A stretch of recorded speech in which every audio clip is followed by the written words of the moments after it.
All right, this is my attempt to shine up a couple of parts from our 1957 Airstream Overlander. This is the Bargman, I think it's like an FH-2 handle, but you can see it's really cool, very unique. They didn't continue this for long, but essentially it goes into the door, and then you pull out and turn to open it and pull the door open. It's really cool. It's kind of reminiscent of an old refrigerator handle or a large appliance handle. Anyway, it's one of the reasons we fell in love with the camper. Here it is. It's a Bargman H20-2. This alone on most sites, eBay, etc., is $100. Just that. As far as the assembly goes, forget about it. Hundreds. This is the receiver. So you can imagine this goes into this, and it goes into the door. This part, of course, goes into the locking mechanism, and we talked about that. So I've been able to take this apart. I'm rebuilding the door now anyway, and believe it or not, the key bolt, the key barrel, whatever they call that locks the handle, still works.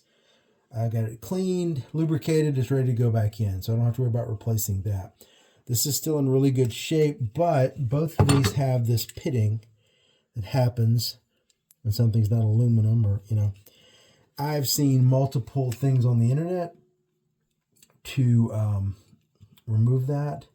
I know from experience that removing rust is typically temporary. It just doesn't last. This is a pot metal, so it's not the best quality underneath this chroming. And if push comes to shove, I'll take all this and have it re-chromed. It's not a big deal. That's why I'm trying this now. One of the things you'll notice is I'm seeing some of the chrome plating flake off, and that's concerning, of course. It just exposes the pot metal, and you can't shine that back. This piece looks pretty good too.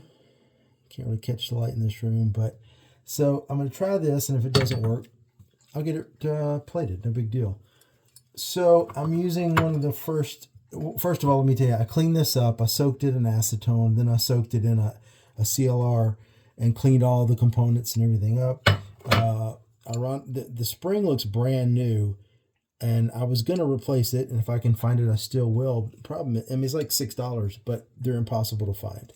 They're out of stock everywhere I looked. Vintage Camper, Vintage Trailer Supply, all those places. Then I thought, well, I can just buy some metal and bend a spring to work, right? Well, no, because, I say no. I may be able to. The way this spring works, it just bends on the front, coils, bends in the back. This side of the spring is broken. That's why it's not quite as strong as it was.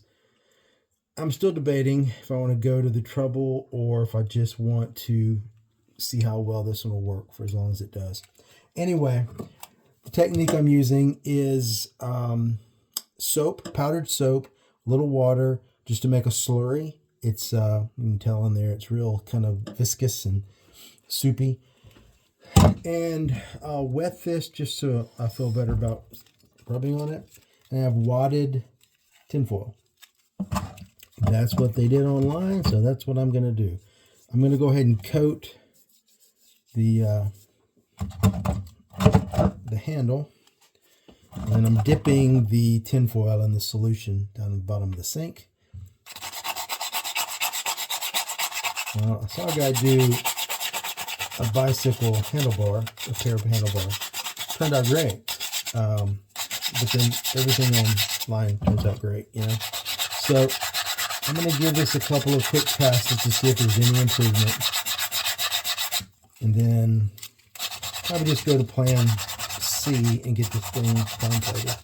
I can tell you, I can feel the pitting even as I'm rubbing. It's not making the pitting go away. If it were just plain surface rust, that might be different, but it's not. It's pitted in through the chrome. So let's just give this a look and see how it did on its first pass. We had the same problem on another Bargman handle from a Shasta. Beautiful door handle, really unique, hard to find, but pitted through the chrome. So what you see is same pitting, didn't go away. Smooth, don't get me wrong, shiny, but pitted up, right? So that's really not going to cut it. So boy, I would hate to spray paint this, you know, try to paint it chrome or something. So I think I'm just going to back off before I do any more damage, or any potential damage. And start looking up chrome platers in the area. Take these to them, and they'll be better than new.